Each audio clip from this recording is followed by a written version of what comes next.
Hello, everyone, and welcome to today's webinar. My name is Justin Dannison, and I manage institutional sales here at Diginex, and I'll be your host today for what is sure to be a very interesting discussion. Before I introduce our two industry experts, I'd like to encourage you all to use the Q&A function to ask your questions throughout the event. I'll be sure to pass them on to Roger and Richard, and we'll try to answer as many of these as we can. Without further ado, let me introduce Roger Ver, founder at Bitcoin.com. Many know Roger as Bitcoin Jesus for the work he's done in promoting Bitcoin. In 2011, his company MemoryDealers.com became the first mainstream company to start accepting Bitcoin as payment, and he was one of the first investors in Bitcoin startups. Welcome, Roger. Good to have you with us. Thank you, Justin. Thanks. Hi. We also have with us today Richard Byworth, who is the CEO at Diginex. So, Diginex is a Nasdaq-listed digital asset financial services company whose businesses encompass Equos.io, a cryptocurrency exchange, Diginex Access, a front-to-back integrated trading platform, Diginex Capital, a securitization advisory service, DigiVault, which is a market-leading hot and cold custodian, and also Bletchley Park, our asset management division managing a fund of funds. Okay, let's get started. I'll start with you, actually, Richard. Can you give us a quick intro? How did you get into crypto? What was the watershed moment that made you think, okay, I need to get involved into this? Yeah, thanks, Justin. So yeah, for me, it was probably early 2017. I'd spent my whole career in investment banking and had actually been looking since 2008 for, store of value, protection against wealth destruction through quantitative easing that we'd been witnessing fairly in largesse from central banks. And I read a book by Yuval Harari called Sapiens that talked about monetary structures and referenced Bitcoin. I was really confused by someone who had written such a credible book was talking about Bitcoin. And so I started looking into it, having previously dismissed it as some scam on the internet, as I think many people in finance originally did. And that was the come to Jesus moment. And I actually met Roger a few months later in Tokyo. Okay, fantastic. Roger, probably many in the audience know about your background. Could you also take us quickly through your discovery of Bitcoin, your involvement in the crypto space, and also maybe later what led you to support Bitcoin Cash? Yeah, I guess similar to Richard, I was reading books, but the Sapiens books were fantastic as well. But 2 decades earlier, or a decade and a half earlier, I was reading The Sovereign Individual and Future Imperfect by David Friedman, and some of these other books that were talking about anonymous e-cash and cyber cash on the internet and all the ways in which that's going to change the way commerce works and change the way the world works. And I was reading about those in the late 1990s, early 2000s, and I thought, oh, this is fantastic. This is going to be wonderful, but too bad it doesn't exist yet. And then in 2011, I heard about Bitcoin for the first time, and the light bulb went off. The cyber cash or the e-cash that I had been reading about in science fiction books as a very young man finally has now come into existence, and it's called Bitcoin. And so I dived in headfirst, full time. I had my own business, MemoryDealers.com, selling computer components to people all over the world.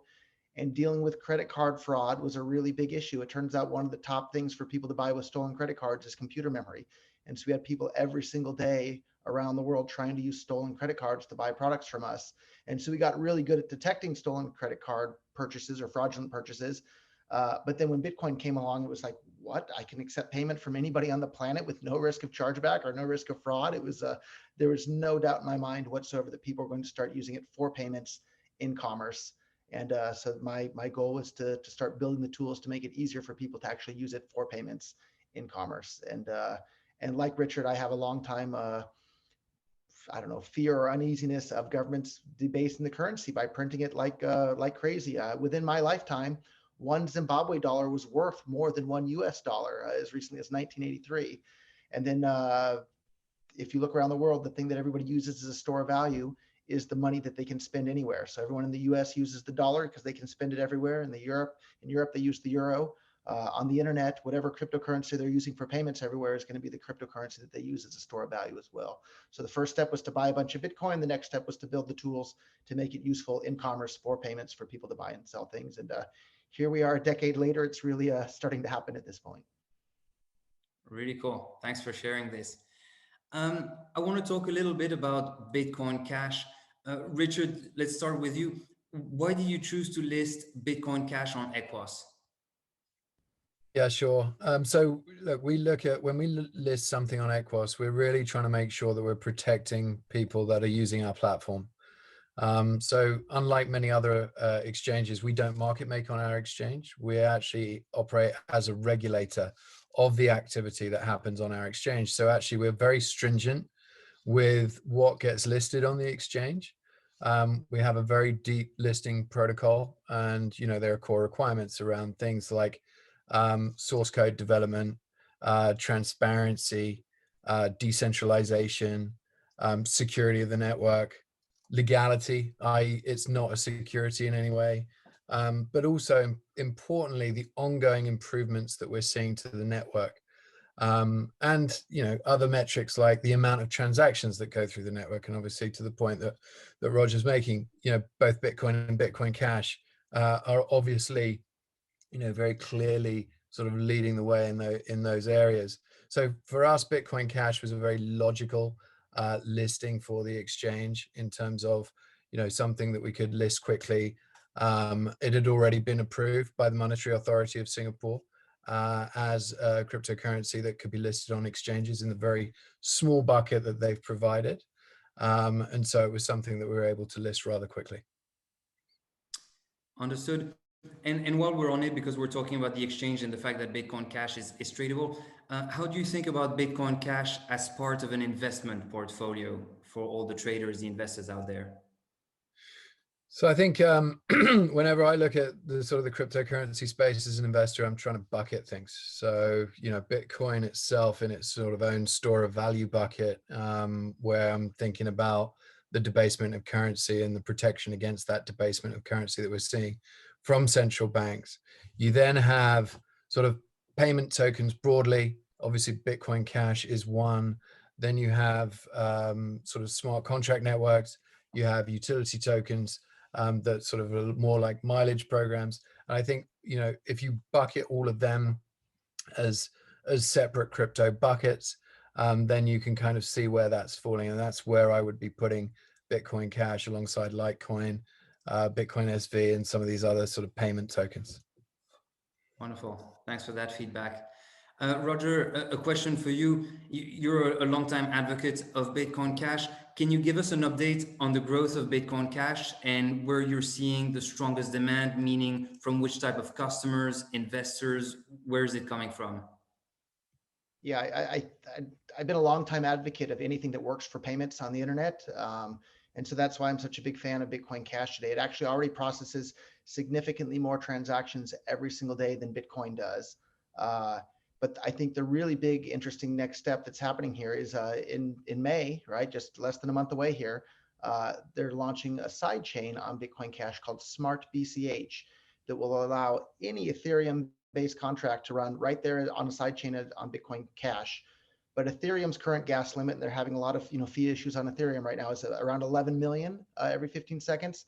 Smartbch.org, you can read about it there. The side chain for Ethereum on top of Bitcoin Cash, the gas limit will be 1 billion, right? So more than 100 times the gas limit of Ethereum now, right there on Bitcoin Cash. And I think that's going to be a really, really big deal because we're seeing a lot of these different networks kind of buckle under the scaling there too. But the design difference with Bitcoin Cash actually allows a lot more scalability than Ethereum. Although back in the early days when Vitalik Buterin was figuring out how he wanted to make Ethereum or how he wanted to build it, he wanted to build it on top of Bitcoin, but there was this scaling war already brewing within Bitcoin. So he decided to make it its own chain. But now that we have Bitcoin Cash where the blocks are allowed to become bigger, Ethereum and its smart contracts can come back to Bitcoin Cash effectively. So I'm really bullish for anything that works in commerce for people to actually do real things.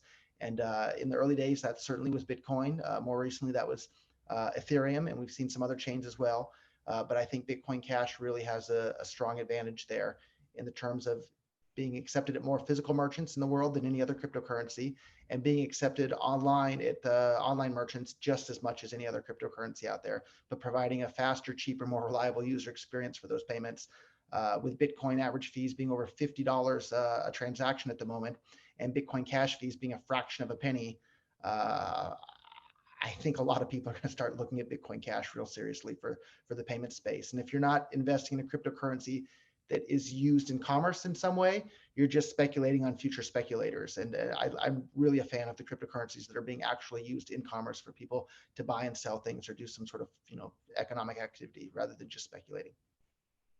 Really interesting. Thanks for that feedback. And while we're on it, staying with you, can you also maybe talk about either the challenges that you have faced and that you've overcome recently, or maybe challenges that you foresee for Bitcoin Cash and that you're already trying to think of? Of course, you just talk about the smart chain. Anything else that we should know about or that you're looking at or dreaming of? I'm really glad to say that the road ahead looks very smooth, but the road behind us was a little bit bumpy, and there were definitely some challenges along the way. But at the moment, it seems to be smooth sailing ahead. But in the past, there were some different disagreements in regards to some different developers as to how things should be done. But that seems to be resolved at the moment, and that's been, I think, one of the biggest strengths of Bitcoin has been that no dissenting opinion was tolerated in any way whatsoever, to the point where they'll literally ban dissenting opinions and delete posts that have dissenting opinions. And I guess that's good in terms of keeping the existing Bitcoin community unified with whatever the roadmap is. But I think it's bad in terms of progressing. Like the progression of Bitcoin in terms of being able to do things is completely basically stalled over the last several years there. But the upside of it is there's no perceived infighting because it's not allowed. You get banned if you disagree. So we'll see what happens in the future. But again, I'm not a Bitcoin maximalist or a Bitcoin Cash maximalist. I'm a maximalist for whatever works to give more people around the world more tools to engage in commerce without having to jump through a bunch of hoops or apply for a zillion permits. So it's really a powerful tool to bring more economic freedom to the entire world. Cryptocurrencies in general, and Bitcoin Cash is my favorite because I think it works the best and has the most infrastructure at the moment. Very cool. Thanks for that feedback. And then maybe moving a bit away from fundamentals and looking really purely at short-term trading, because I know a lot of the people in the audience, but also a lot of people in the crypto space look at cryptocurrencies from a trading perspective. Just a few days ago, Bitcoin actually suffered some pretty significant drop over the weekend. But we saw also a lot of the alts, including Bitcoin Cash, hold up better during the crash. So people were holding alts a bit better than they were Bitcoin. And also in the case of Bitcoin Cash, it seems to have been outperforming in the past few weeks. It's risen quite significantly versus Bitcoin. Maybe Richard, and then I'll go to you, Roger, but why do you think that is? Why do you think there's that outperformance around this time? You're on mute, Pedro. Sorry, yeah, I knew that was going to come up at some point. Sure. Yeah, look, I think we're at the early point of the bull market, the early FOMO cycle, where you're starting to see a lot of retail players come in that are probably new to crypto, that have heard about these outrageous returns that people are getting and are continuing to get. And the first thing that always comes up is, well, Bitcoin's way too expensive. I can't afford that. And so people look at, from a unit bias perspective, people are looking at what we refer to obviously as the altcoins. And I think that, we're at that point where Bitcoin dominance has really dropped in the overall cryptocurrency market cap, total market cap. I think that's just a normal part of the cycle. We saw it in 2017. We're seeing it again now. I mean, it's just a part of the progression of the bull market as more and more entrants come in, and then Bitcoin takes a breather, or even people take some of their profits that they've made in Bitcoin and start to cycle into the altcoins, and then move back into Bitcoin later on in the cycle as well. So you get these sort of movements in Bitcoin dominance throughout, and I think this was just a very clear demonstration of that this weekend. Okay, thanks. Roger, just wanted to know if you wanted to chime in. It was interesting to hear you say, so you're not a Bitcoin maximalist, you're not a Bitcoin Cash maximalist. you're for what works. Of course, from a trading perspective, sometimes people get carried away for different reasons. Any perspective on the outperformance of Bitcoin Cash recently, or of alts relative to Bitcoin recently? Yeah, of course, you know, as a Bitcoin Cash holder and a promoter of Bitcoin Cash, I'm happy that it's outperformed Bitcoin over the last few weeks. But in the last few years, it certainly hasn't, right? So Bitcoin Cash hasn't outperformed Bitcoin in any way.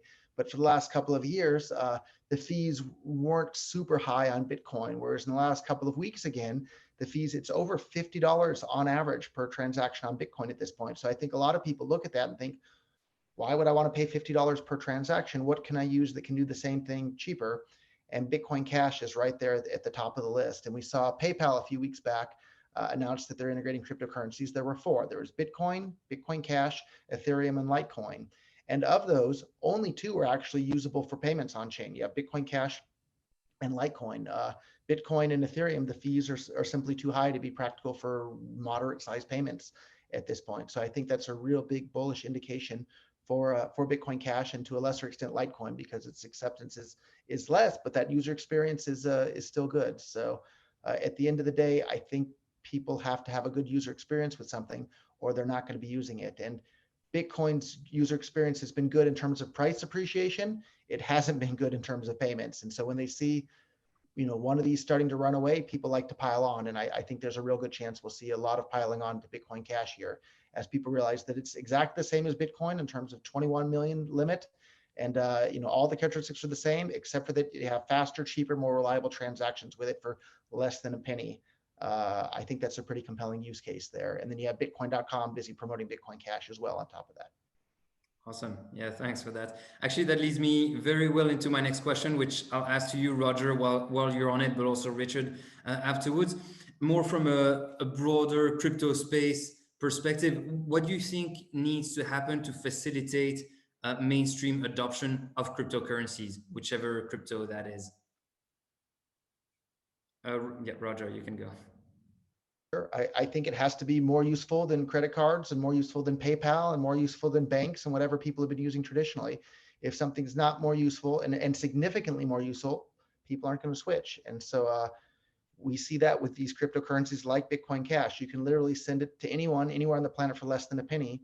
I wish I could still say that about Bitcoin. And I wish I could say that about Ethereum, but the fact of the matter is it's just not there yet, unless you're using a custodian to hold the funds for you. But if you're using a custodian to hold the funds for you, you run into the same problems we've seen with the dollar, right? And there's fractional reserve, or who knows what's going on, or your account can be frozen, and all these different legacy problems that the whole point of cryptocurrency was kind of to be able to avoid those legacy problems. So yeah, if it's not useful, people aren't going to use it. So look out there at the cryptocurrencies that are the most useful. Those are the ones that are going to be used the most. And if the supply is limited, those are the ones where the price is going to appreciate the most. Awesome. I like that. Taking us back to the basics, but the usefulness, that's what we want.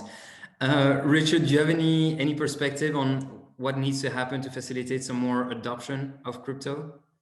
Yeah, look, I think when you look at, and obviously, you know, Roger's talking a lot about payments. I'm talking about this store of value aspect with Bitcoin. And I think what we're starting to see is the early part of major institutional adoption. And I think, you know, you've obviously had Tesla, you've had MicroStrategy now start to make the case for a treasury allocation to Bitcoin. But more importantly, you've started to get the big bond investors come into the space, like Druckenmiller, Paul Tudor Jones, and even Bill Miller. You've started to get these players come in and actually recognize the value that the network effect of this sort of more digital version of gold has, and how it can be used as a store of value. I think this is where it becomes really, really interesting. I think, you know, we could talk about regulation at length, but I think that this overall cycle where you're starting to get the bond guys that have been looking at negative yielding bonds to the tune of $25 trillion of paper is now really starting to have an impact on their investment strategy, because they're looking at it and going, how does this all shift? How does the paradigm shift? We're clearly walking into a situation where markets are being heavily manipulated. These are not the true cost of dollars. And you've got a paradigm shift that is going to happen. and how is that going to take shape? And so they're looking into other avenues of investment.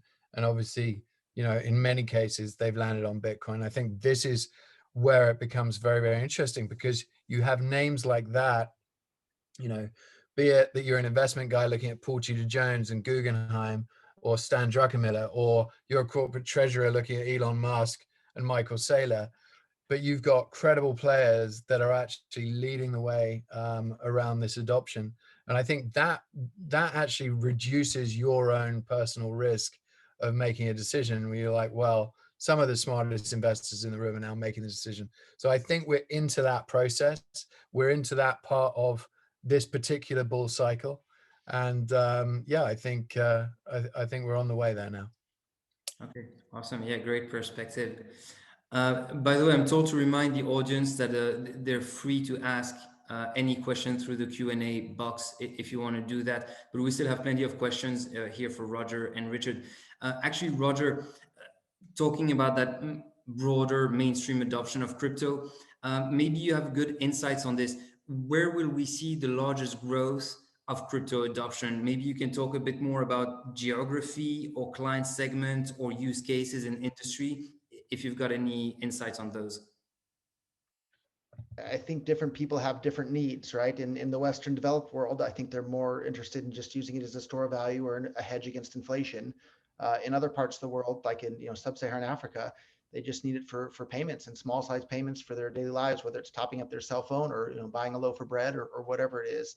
But I think where we'll see the most adoption is where businesses get involved and roll out platforms. So look at PayPal. I don't know how many daily active users they have, but they're about to offer the ability to all those daily active users to use cryptocurrency. We're going to reach a huge number of people all at once, far more than just word of mouth from friends and family here and there.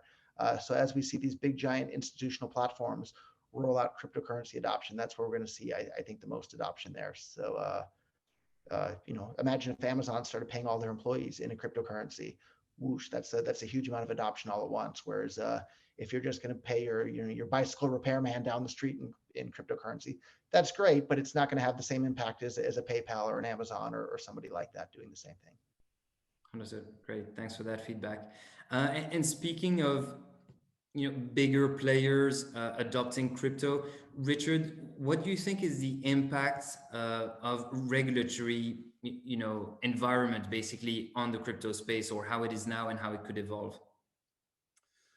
I think Roger touched on it earlier. Third-party custodians to some degree sort of take away the original use case of cryptocurrencies. But if you think about all of those investors that I mentioned, all of them need, from a governance perspective, to be making sure that they're using a third-party custodian that is regulated and obviously highly secure. I think that regulation will continue to evolve around KYC and AML in that space, particularly. We've already seen FATF attempt to roll out what's referred to as the travel rule. So effectively, identification of all wallets that interact with a virtual asset service provider, that could be a custodian, exchange, or even a payments provider. So it's really a case of going further than they've ever gone before with the banks in terms of KYC and AML. And I think that obviously leads to a lot of concern for people that actually hold on to cryptocurrency for their own sort of sovereign reasons. But certainly from an institutional investor perspective, that's certainly at this point in time the only way that they're going to be able to go. From their own investment committee and risk committee requirements. Okay, wonderful, interesting. I see there are some questions starting to come from the audience, so I think this is actually a good time to start passing them on. Just as pertaining to crypto and gold, do you guys view them as complements or alternatives to each other? And maybe I'll go to Roger first. Yeah, I think that they're complements to each other. Any smart investor knows that you need to have diversity. If you decide to invest in the stock market, you don't pick one single stock and you say, okay, I bought Tesla and I'm not going to own any other stock out there. That would be silly.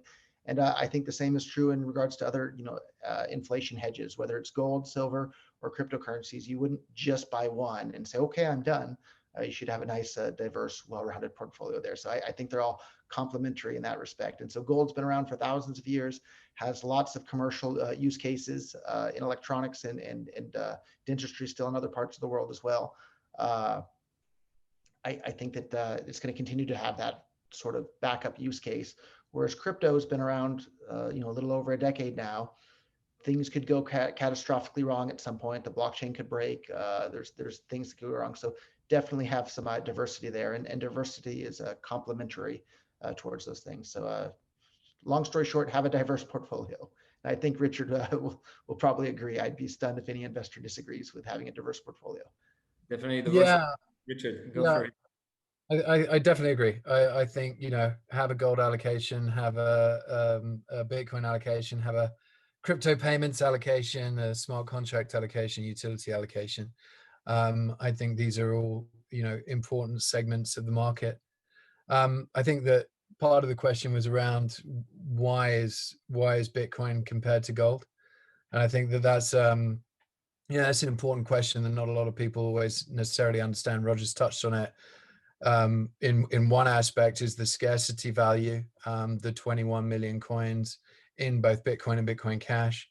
But it's also the aspects of divisibility, portability, so being able to move across border with it very simply.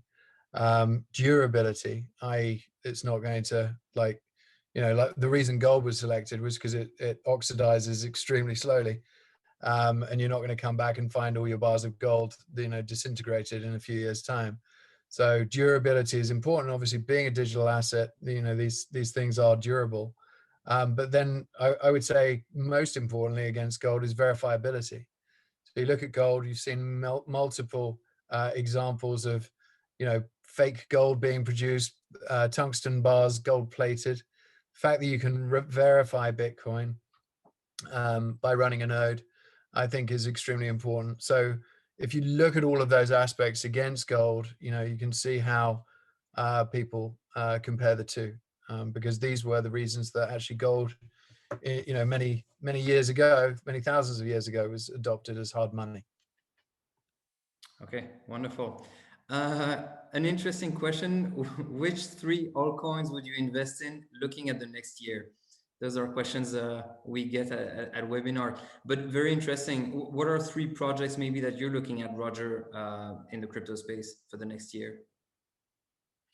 Yeah, I guess I'm really torn between the philosophical ideals of what make money and the philosophical ideals like make the privacy coins fantastic, right? So the Moneros, the Zanos, the Zcashes, that sort of thing.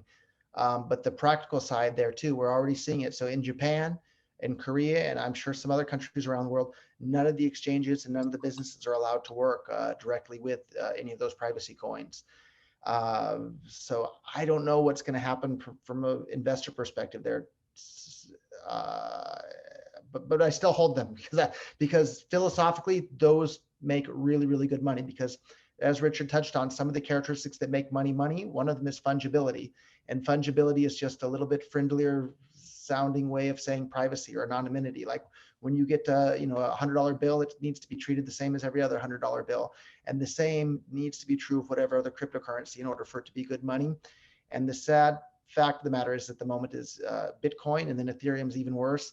The fungibility is very, very, very weak or almost non-existent at this point. And that's a problem for it to be used as money. But the regulators and government entities around the world love the fact that it's not very fungible and they can see what's going on with it. So, so what three altcoins? I like the privacy coins. So take your pick of any of the privacy coins out there. Understood. Yes. Richard?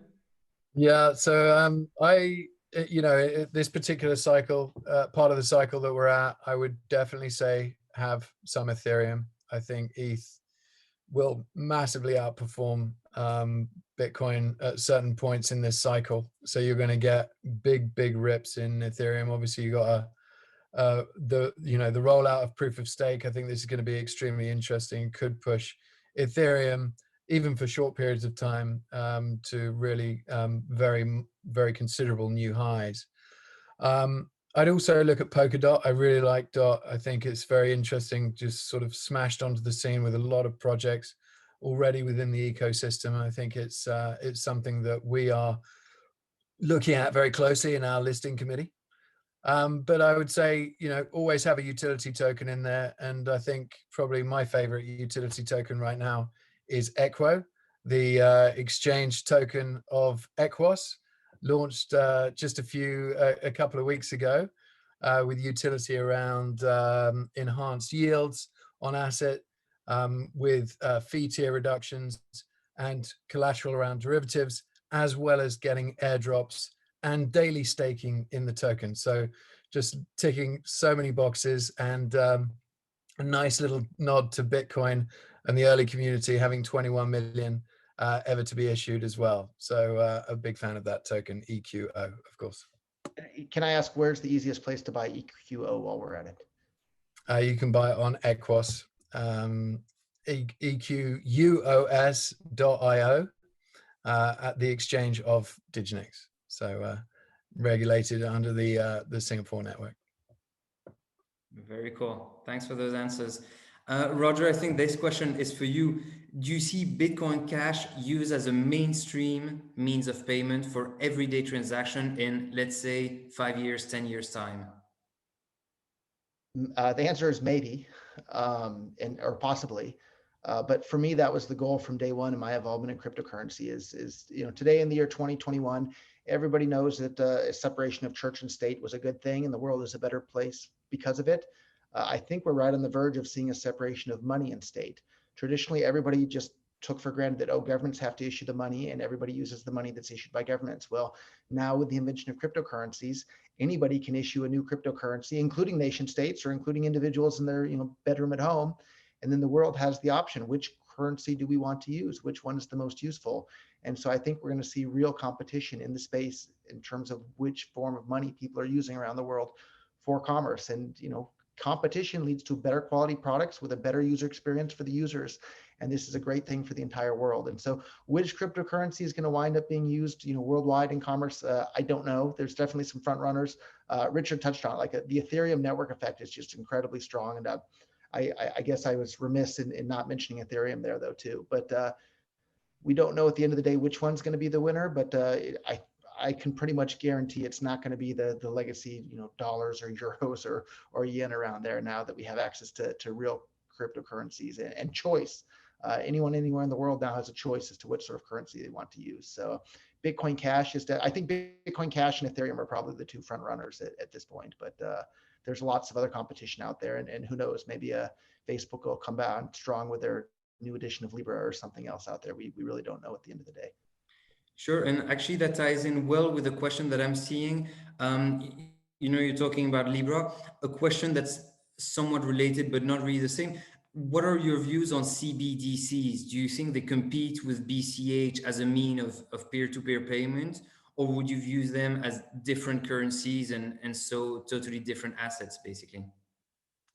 I think they clearly compete, but they're also clearly fantastic on-ramps to other cryptocurrencies. So imagine if you take your CBDC and then use it to buy Monero. Maybe the central bank isn't so happy about that, but it'll be harder for them to stop once traditional bank currencies are digitized on blockchains or other networks out there. So they're certainly competing, but competition is a good thing. Don't think competition is bad. The fact that Samsung and Apple are competing head to head on tablets, not in smartphones every year, that's great. That means your Android phone or your iPhone that you buy next year is going to be even better than the one that you have this year. And the same is true with all these CBDCs and other cryptocurrencies out there. The fact that they're all busy competing means the entire world is going to have a nicer and better and more useful selection of digital currencies to choose from. Cool. Richard, any perspective on CBDCs and how they relate to cryptocurrencies or not? Yeah, I don't really view them as cryptocurrencies at all. I think, to Roger's point, I think they'll just fuel adoption as everybody gets used to the idea of having an e-wallet on their phone, by sort of obviously having a wallet for these central bank digital currencies. I think that all you're really doing is just digitizing fiat currencies. There's no real change here. So it's not like you're getting the same benefits that you would from a cryptocurrency. from having a decentralized network. This is all going to be very centralized, obviously. And, I think that they will be used as a way to tax citizens as well, through negative yielding interest rates on accounts. So I don't necessarily think that they will be everyone's first choice, as Roger mentioned.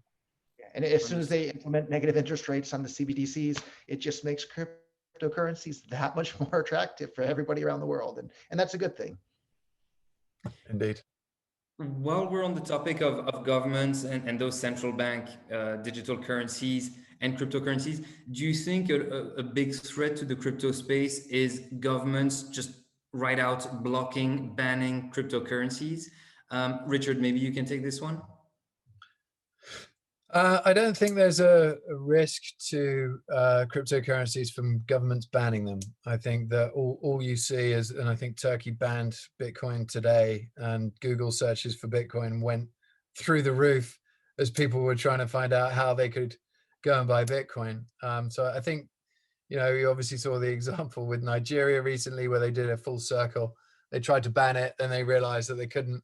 And so they've come full circle. India talked about banning it, and then Pakistan talked about opening up to Bitcoin, and so it looks like India are going to do a U-turn on it now.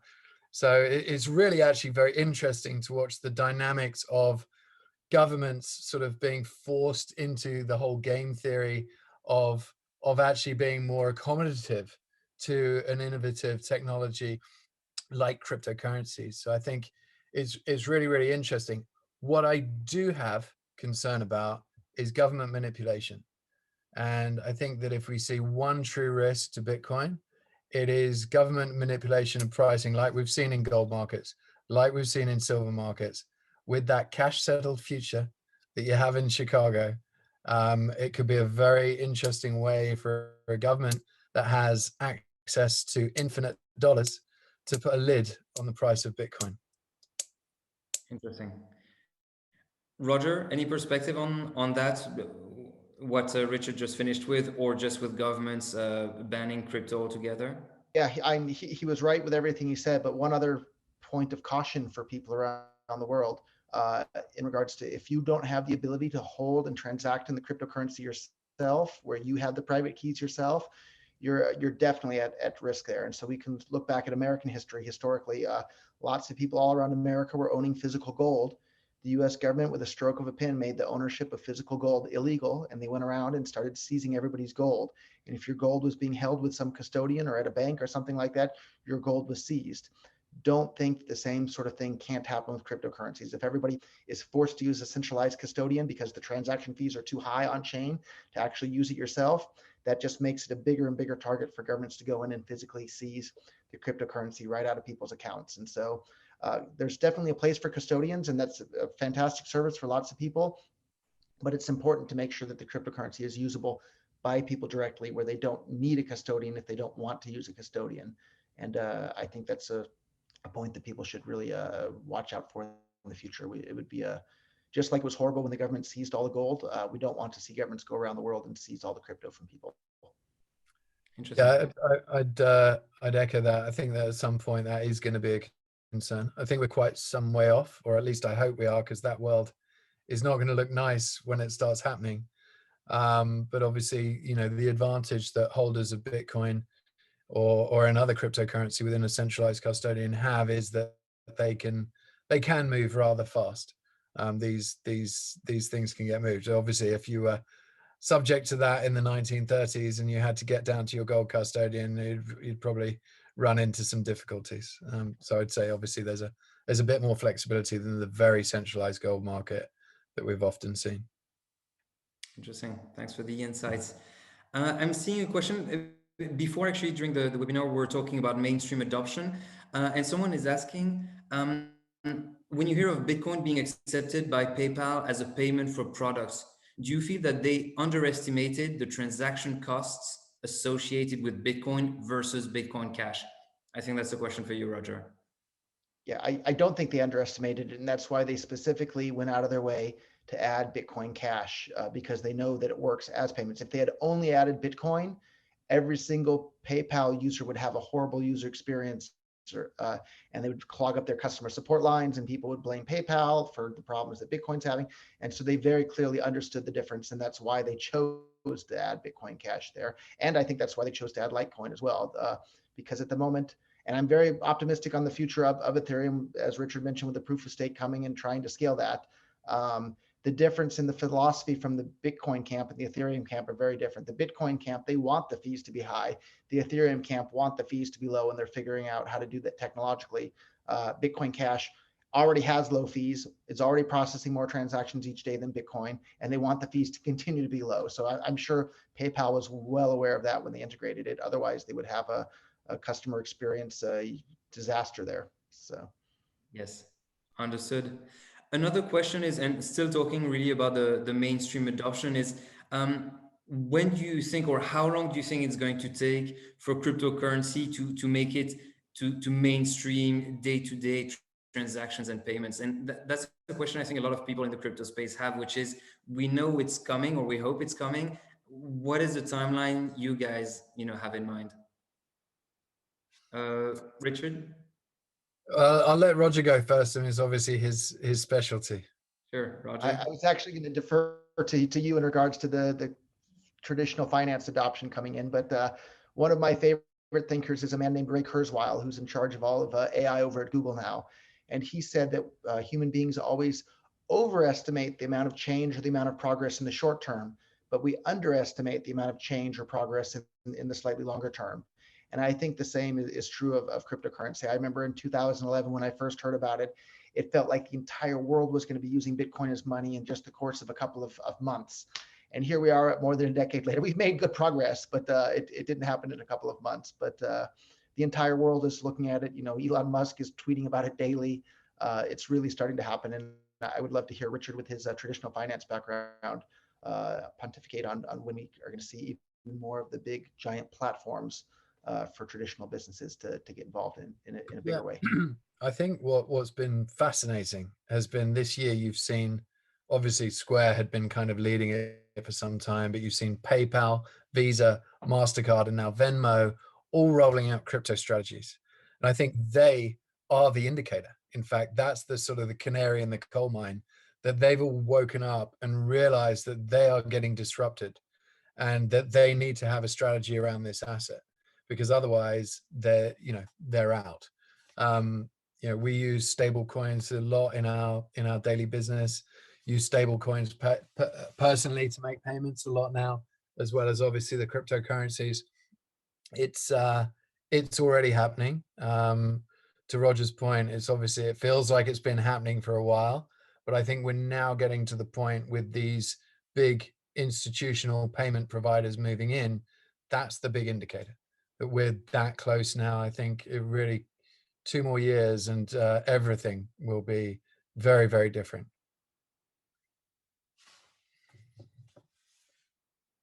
Sorry, I am unmuting myself. So yeah, very exciting stuff and very exciting insights. Something that's been happening and that's been also very exciting for a lot of people in the crypto space is DeFi. And it's been the birth of a lot of different projects. It's also been an area of speculation, of massive rises and crashes. Richard, do you have any specific thoughts on DeFi? Do you see that as a good thing? What do you think might be the challenges? Or yes. Yeah, look, I think DeFi is fascinating. I think the technological revolution that this is bringing about is really expanding people's minds, and people are getting very creative with what can be done.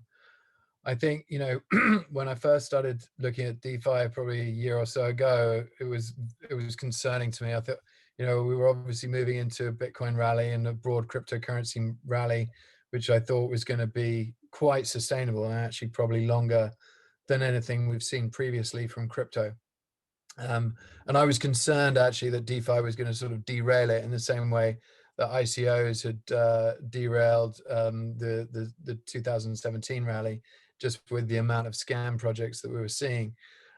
While we're obviously seeing quite a few scams in that space, it's actually quite limited the people that are getting affected by it, because it's actually quite hard to access. You need quite a high degree of technical capability to be able to wrap these smart contracts. And so general retail is not actually getting involved in things like yield farming and this type of thing. So I think it's actually meaning that you're not going to see people get burnt in the same degree. Now, obviously, you've got the underlying assets of those networks that are being listed and are crashing, tens and 20s and 50s of percent on a daily basis. But I think that it's probably less painful, and it's always part of an exploratory innovation to see these things develop, and there will be always big crashes and burns. But generally, what we see coming out of all of this is fascinating utility. Awesome. Roger, any perspective on the DeFi revolution, as some would call it? Yeah, if people find something useful, they're going to use it. And obviously people are finding these DeFi tools to be incredibly useful, and more stuff is being built on top of it. So I don't think that's going to slow down at all. But I also think maybe now is a good time to point out that I think the SEC needs to catch up in regards to the time. So maybe a few decades ago, yeah, unlicensed securities are a problem and this and that. Now, like, anybody can issue a security token in 30 seconds in their bedroom, and it's not stoppable. The law needs to change, because the way the law is currently, it's discriminating against small entrepreneurs and small investors and saying you're not allowed to participate in any of this sort of stuff. And only the big boys get to participate. And that really needs to change, and needs to change quickly. And I'm really excited about security tokens and everybody all over the planet having access to these sorts of things. And so the SEC really needs to make room for this innovation that's taking place, whether they permit it or not. It's going to take place, and I think they need to embrace it and be more permissive of these sorts of things. Okay, wonderful. Very interesting thoughts. One that is more on the trading side, but I think will apply to both Richard and Roger. Predictions for Bitcoin and or Bitcoin Cash by year end. Richard, do you want to take that one to start off with? Well, I'll take the Bitcoin. Roger can do Bitcoin Cash. So my prediction for the peak of Bitcoin this year is 175,000. I think it will be $175,000. I think it will be in the final quarter of the year. So it's probably good enough for a year-end prediction. Wonderful. If Richard's right, and I hope he is, I'm very glad, because I still have a diverse portfolio and own plenty of Bitcoin as well. In terms of Bitcoin Cash, I think really at the end of the day, we just plain don't know. But if the fees continue to be so high and the user experience continues to be so bad on Bitcoin, I think we're going to see Bitcoin Cash and other coins really continue to get a lot more traction. And Kim.com tweeted out recently that he thinks Bitcoin Cash will hit $3,000 by the end of this year. Maybe it will, maybe it won't, but that's somewhere in the ballpark of a tripling for Richard's prediction. And then for Kim.com's prediction is also about a tripling. So maybe that's the case. But at the end of the day, if there's not some underlying usefulness for some sort of economic activity, you're just speculating on other speculators. And that's not a long-term sustainable thing. So I want to see actually more people using these tools in commerce to do real, economic activity. But Roger, just to argue on that point, actually, don't you think that one could say Bitcoin's use is just the store of value as is, basically, and so not really the day-to-day transaction, but just as against inflation, hedging, protection, and so on? That's nice, but I think every other store value I can think of in all of human history has some additional use case. If you use a house as a store of value, you can live in the house. If you use gold as a store of value, well, it's used in all sorts of other industrial use cases. I can't think of a single example in all of human history of some sort of item that was only used as a store of value and didn't have some other use case. And so, like, the dollar is the best example of that. People store their money in the dollar because they can spend them everywhere. And so I think the cryptocurrency that's spendable everywhere on the internet is going to wind up being the cryptocurrency that's also used as the store of value. And whether it's spendable everywhere on chain directly or via custodians like PayPal, I don't know. But I think the spendableness in commerce is incredibly important to its usefulness as a store of value. Okay, thanks. Interesting. I'm getting another interesting question, I think maybe for Richard, because you've made that switch from your traditional finance and into crypto. What is an advice you'd give for someone starting out in the crypto industry? I don't know if they mean on a professional level or as an investor. Richard, do you want to take a stab at it? Yeah, look, I think the first piece of advice I'd always give to everyone is to just do your own research. I think it's really important not to just get caught up in the latest thing that you're seeing on Twitter or whatever YouTube channel that you subscribe to. I think it's very, very important that you start to try and understand, why is Bitcoin viewed in the way that it's viewed? Why are we looking at these different categories? Just trying to understand from an investment and portfolio allocation perspective what it is that you're wanting to try and achieve, and what the potential of this user network is. And it's always about network effects for these assets. So why is the network effect of Bitcoin different to the network effect of, say, a payment provider like Bitcoin Cash, or a payment focused asset, I should say, like Bitcoin Cash, or a smart contract protocol like Ethereum? Like, all of these things you need to understand just from a basic framework. And I think once you get that and you understand what drives the network effects of these different protocols and their underlying assets, then that gives you a good sort of context for an allocation within the space. If they're talking about a career in crypto and obviously moving from something in the more traditional space, I would say just, be aware this is a 24/7 industry. Weekends don't exist. It's a lot of work. I'm an older guy than Justin, but 3.5 years in the industry now, and without much sleep, without many weekends, it's intense. So just make sure you're ready for that. It's a lot of fun though. It really is. Roger, is there anything you want to add or comment on that?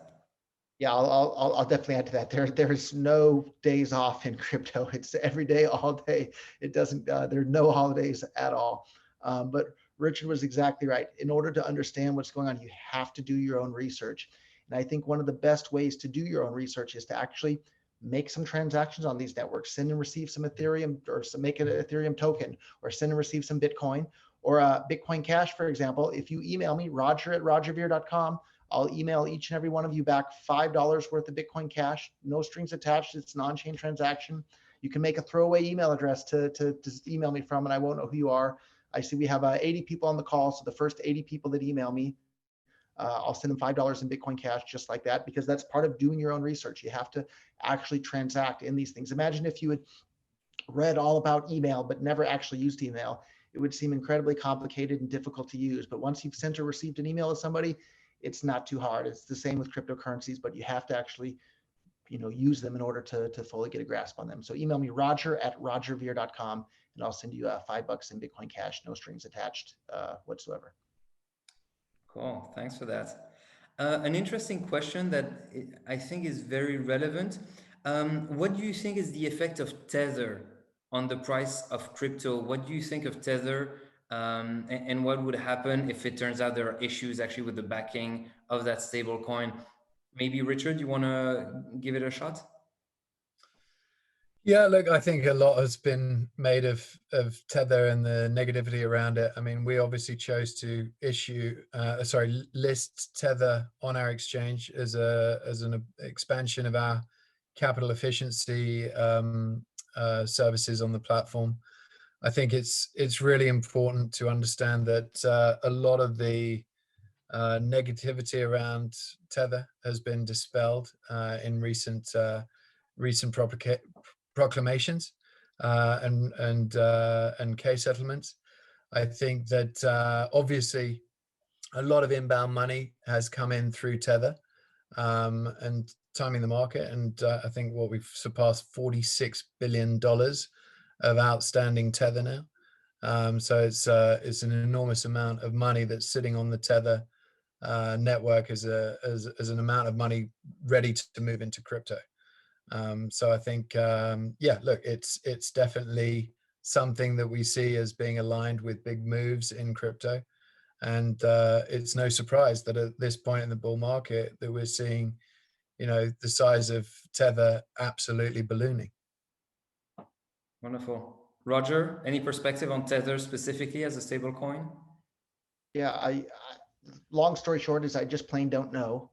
But I also do know that the internet loves drama, and anywhere the internet can try and find a way to make more drama and more, craziness on the internet, that's going to happen. And I think whether or not Tether's fully backed or not, there's certainly been plenty of drama around it. And I see you guys are already bombarding my inbox with the request for the $5 in Bitcoin Cash. So I thank you guys for all the emails. So after we're done with the call, I'll start sending it out. So you'll have to wait a few more minutes for me to start replying. But thank you for all the people that already sent me those emails.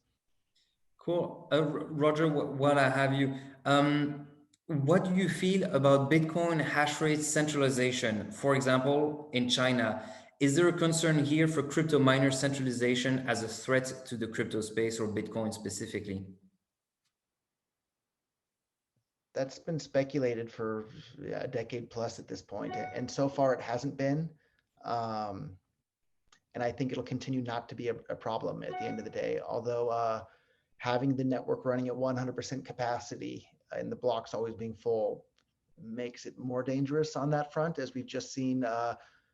I don't know, 5 days ago now or something. There was a coal power plant explosion in China or something like that, and a big percentage of the Bitcoin and Bitcoin Cash combined hash rate went offline. But that's being a much bigger problem for Bitcoin, which is what pushed the fees up so much higher, because every block was full all the time. So if there's less hash rate, instead of the blocks being every 10 minutes, they're now every 15 minutes. There's less room for the transactions to be included in those blocks, and the fees go up. Whereas Bitcoin Cash, all the transactions are always included in the very next block. It hasn't been a problem there at all. So I think we're going to see people in the future figure out that having the blocks always be intentionally full is a really bad idea for any cryptocurrency. So, and you guys, I love your enthusiasm. As I'm talking, I see bing, bing, bing, all these emails showing up in my box asking for their Bitcoin Cash. So wait just a moment and I'll start replying to those. Thank you guys for your enthusiasm there. Roger and Richard, an interesting question. What is the biggest shock of the year so far? And it doesn't specify whether it's crypto or not, but I'm guessing crypto. Maybe I'll start with you, Richard. A tough question, but what's the biggest surprise or shock of the year so far? This year so far, I think probably the drawdowns in Bitcoin. I think what's been really interesting has been, in most bull cycles, you get 30-35% drawdowns. They've been a lot shallower, with the price significantly higher, which just means that there's just a huge amount of powder, dry powder, sitting on the sidelines, waiting to get into the asset. I think it was very interesting that Scott Minerd from Guggenheim literally just went out saying that he thinks Bitcoin could drop 50%. Having dealt with institutional investors my whole life, I would suggest that probably means Scott doesn't have enough Bitcoin and probably wants some more. I think the drawdowns are not big enough for these guys to get the amount of allocation they want. And they've probably been hanging back a little bit too deep in the drawdown to try and pick up assets. So I think that just speaks to, the overall strength of this bull market and the sustainability of it. Roger, any particular shock in these past few months or maybe in the past 12 months? Yeah, if you'd asked me, I think 2 days ago, or maybe even as recently as yesterday, I think one of my answers would have been Dogecoin. I'm really surprised to see it. I think did it reach top 5 market cap in cryptocurrencies, because the inflation schedule is so incredibly high on Dogecoin. I didn't think it would ever be up there, but then somebody else pointed out on the internet, I think it was yesterday, that made me change my opinion a bit. He said, well, look at the US dollar and the inflation schedule there, yet people are still using it. It's the #1 currency in the world. So if the US dollar can do it, why can't Dogecoin do it? I thought that was an interesting observation. So that really caught me off guard by a substantial amount there. Understood. We're coming towards the end. I just want to ask a quick question to you both. Any Twitter account or maybe a podcast, a newsletter, a channel that you think people should be following or looking at? My favorite podcast is the Investors podcast with Preston Push. I think he does an extraordinarily good job of getting very credible institutional investors on that show and getting them speaking very eloquently about their particular market dynamic and how that faces off against Bitcoin. I think that's probably a good source of research. Roger, any recommendation? I think maybe I'm going to recommend a book called Economics in One Lesson by Henry Hazlitt. And anybody that reads that will then have a full appreciation for just how important cryptocurrencies are to the world. So it gives you an understanding of the why these are so important to the world. And I really like and appreciate that book so much. Actually, I just bought 1,000 copies of it to donate to school kids in Antigua, along with some Bitcoin Cash. And I think that'll make a big difference as well, because understanding why this is so important is I think one of the very first steps is to why you should get involved. So Economics in One Lesson by Henry Hazlitt. It's not a very long book, but it'll definitely help you understand the world more clearly. I've heard about it. I'll definitely check it out now. That is about all we have time for today. Thank you, Roger and Richard, for your time and for the great discussion. Thank you to everyone who's joined today's event and for all the great questions. If you have any more questions, please do not hesitate to reach out at marketing@equos.io, or you can join also our Equos Telegram group. Have a great day, everybody.